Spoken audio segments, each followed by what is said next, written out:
Salam alaikum. First of all, I wish I have this chance to do this in the free will event, to deliver a speech or to say a few words. But they told me they have better plans, so this is my way to say it. Eng.Ali Al Hadabi, our CEO, it's been a privilege to work under his leadership, and I believe many of my colleagues believe so, despite if they and others don't believe on that. Almost 9 years, I saw many of leadership qualities in Al Hadabi. Now, this is not a claim that Eng.Ali Al Hadabi, he is the perfect leader and he is superhuman. It's not like that.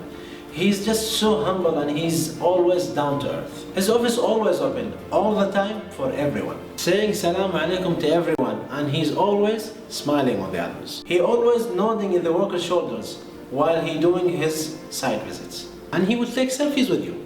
However, I have many stories in his leadership and guidance. Just to not make this video very long, I will tell you one story which happened to me personally.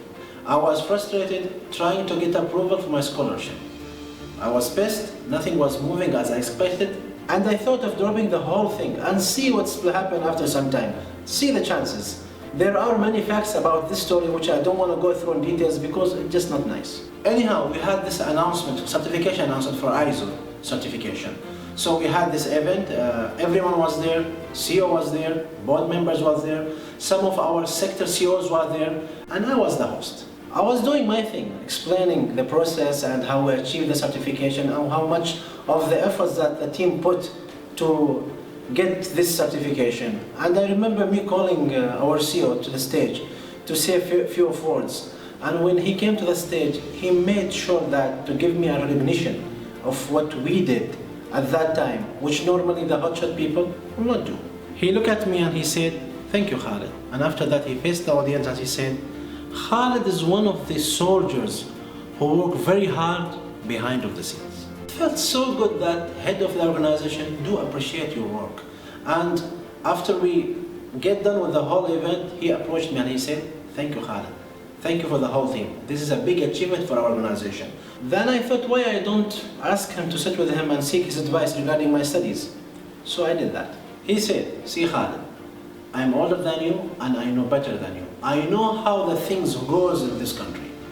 Don't think of doing your master in neighbor countries." And this was the thought. I was thinking to do with my masters in neighbor countries. He said, "Go abroad.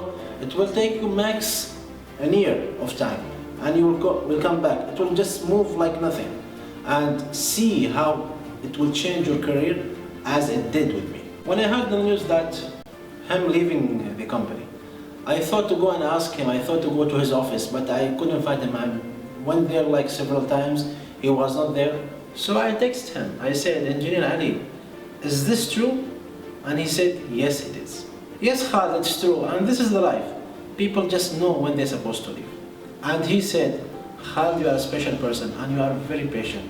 I wish you all the success and thank you for asking."